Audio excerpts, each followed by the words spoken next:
L'expert du luxe, c'est vous, Eric Lewin, bonjour. Est-ce que le luxe brille de nouveau? C'est sa semaine en tout cas, il y a des publications à venir, L'Oréal ce soir, Kering, également Hermès mercredi, mais en plus de ça, on a une actualité M&A justement, ça concerne Kering et c'est même au sein des calls français puisque Kering a vendu sa division beauté à L'Oréal, montant 4 milliards d'euros, une des premières décisions de Luca de Meo. Est-ce que vous pensez que c'est une bonne décision, votre jugement? Écoutez, ce qu'on peut dire, c'est que l'effet Dimeo a un effet exceptionnel pour Kering, puisque en l'espace de 6 mois, le titre a pris 92%, 65% en l'espace de 3 mois. Alors, est-ce que c'est une bonne décision? Disons que c'est la première décision de Luca de Meo, après la nomination de Francesca Bellettini, qui devient nouvelle directrice de Gucci. C'est la première décision et ça va dans le bon sens. Pourquoi? Parce que la grande problématique de Kering, c'était son endettement, un endettement de 9 milliards et demi qui inquiétait beaucoup la planète finance.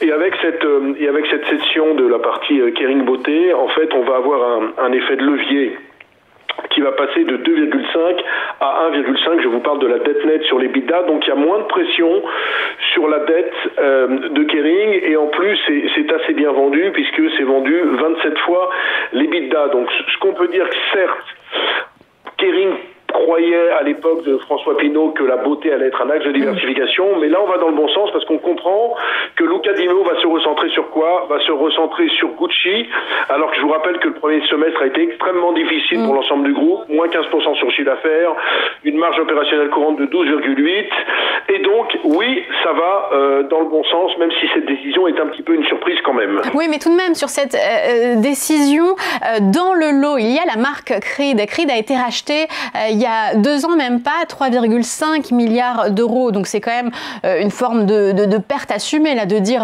bon, on se débarrasse de ça, mais pas tellement à bon prix. Écoutez, alors la moins-value c'est compliqué parce qu'il va y avoir des royalties. Vous savez qu'en fait Kering cède l'activité beauté et confie le développement des produits de beauté, notamment de Gucci à partir de 2028, qui sont dans l'escarcelle de Coty à L'Oréal. Donc il va y avoir quand même des royalties pour Kering. Difficile de savoir de quel montant, mais c'est vrai que la moins-value pourrait être estimée entre 800 millions et 1 milliard sur la vente de Creed. Mais encore une fois, Kering n'avait pas le choix parce que Kering dépend beaucoup de Gucci qui représente 50% de son chiffre d'affaires et 75% de son résultat opérationnel courant, et de ce côté-là, ça ne va pas fort. Donc il fallait trancher dans le vif, et Luca de Meo qui était arrivé, mais sans véritable mesure pour le moment, si ce n'est que le parcours boursier avait été stratosphérique, avait besoin de frapper un grand coup en disant je me recentre finalement sur la mode. Alors certes, il y aura de la moins-value, mais regardez en bourse pour la famille Pinault, je pense qu'ils sont très contents quand même de voir que le titre vient de prendre 65% en 3 mois. Oui, plus 4% sur la journée d'hier. C'est un revers de stratégie. Est-ce que c'est grave pour un groupe de luxe de ne pas maîtriser ses parfums, sa beauté? Que font par exemple LVMH ou encore Hermès? Non, écoutez, pour moi, c'est pas du tout un virage stratégique dramatique. Au contraire, encore une fois, ça va dans le bon sens. Il faut bien comprendre que, par exemple, la cession à L'Oréal est tout à fait logique dans la mesure où L'Oréal détient déjà la licence Armani, Prada, Miu Miu. Ça fait sens. Du côté de LVMH et d'Hermès, on est véritablement dans une logique complètement différente parce qu'encore une fois, la venue de Kering dans la beauté était extrêmement récente, ce qui n'est pas le cas d'LVMH. Luca de Meo est arrivé le 15 septembre. Là, les chiffres du 3e trimestre attendus demain matin dans son clos au 30 septembre. Donc, on ne va pas tellement voir encore l'effet de son arrivée. Et d'ailleurs, dans ce qui est attendu, c'est encore une baisse de chiffre d'affaires pour Gucci de l'ordre de 17%, de moins 8% pour Saint-Laurent. C'est grave encore de continuer à baisser à ce point, de baisser encore à 2 chiffres pour Gucci. Écoutez, il y avait 2 problèmes sur ce dossier Kering. Il y avait l'endettement de 9,5 milliards. Ça va dans le bon sens avec la cession de la beauté. Et la deuxième problématique, c'est de redresser absolument Gucci. Et donc, si vous voulez, c'est vrai que vendre des actifs, c'est assez facile parce qu'ils ont quand même des très beaux actifs. Kering, maintenant, c'est vrai que relancer Gucci, c'est une autre paire de manches dans la mesure où la marque a perdu un petit peu en désirabilité. Quand vous parlez de Gucci dans le monde du luxe, ça reste du luxe, mais ça reste pas de l'ultra luxe, contrairement par exemple à Brunello Cucinelli ou contrairement à Hermès. Donc c'est un challenge très important et ça mettra des mois finalement à redresser. Mais je crois qu'en plus on a un plan stratégique qui n'est pas annoncé tout de suite. Pour moi, le plan stratégique sera sans doute au printemps 2026. Donc on a encore des mois à attendre et on risque d'avoir encore, mais on le sait, une année 2025 extrêmement compliquée. Mais vous savez, la bourse, ma chère Aude, c'est l'école des anticipations.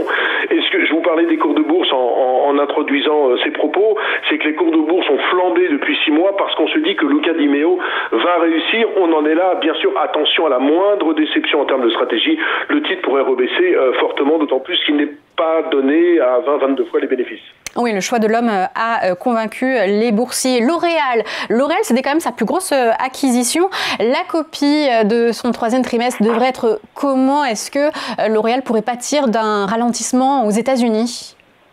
Écoutez, alors en fait, ce qui est très intéressant dans le dossier L'Oréal, c'est que bon, sur le premier semestre, ils ont fait plus 3,2 en termes de chiffre d'affaires. Mais ce qui est intéressant, c'est qu'ils vont dans un secteur, la beauté, qui croît beaucoup plus vite que la parfumerie. Et donc, si vous voulez, ce qui est intéressant, c'est qu'ils ajoutent une division très intéressante avec ce que je disais, Armani, Prada, Miu Miu. Ce qu'on peut dire sur le dossier, c'est qu'on devrait avoir pas de mauvaises surprises. On devrait avoir une croissance de l'ordre de 4% sur l'ensemble de l'année. Maintenant, L'Oréal, est-ce qu'il faut y revenir? Ça vaut 30 fois les bénéfices. Moi, j'ai le sentiment qu'il faut peut-être attendre encore un petit peu. Vous avez vu que la réaction hier n'a pas été exceptionnelle, ça a dû gagner 1%. Disons, la problématique de L'Oréal, c'est 24% quand même de son chiffre d'affaires aux États-Unis, avec un impact qui peut être très marqué sur l'échange. Donc on regardera évidemment ce que ça donne les ventes aux États-Unis. Champion de la classe, Hermès, là aussi, publication à venir. Alors ce qui avait plu chez LVMH, c'était le rebond du côté de la Chine. Est-ce qu'on peut le voir aussi du côté d'Hermès qui avait été plus résilient, qui avait quand même beaucoup moins baissé que les autres? Alors Hermès, oui, mais quand même depuis le début de l'année, on est à moins 5,7% sur Hermès. La problématique de la Chine, vous avez vu que les chiffres en Chine hier, on a une croissance de 4,8% sur le 3e trimestre, mais il y a des interrogations. Pourquoi? Parce que la consommation est contrainte en Chine, parce qu'on a un immobilier qui se porte mal, parce qu'on a un problème démographique. Et moi, j'ai envie de dire que sur Hermès, c'est que ça vient de très très haut, puisque ça vaut encore 52 fois les bénéfices.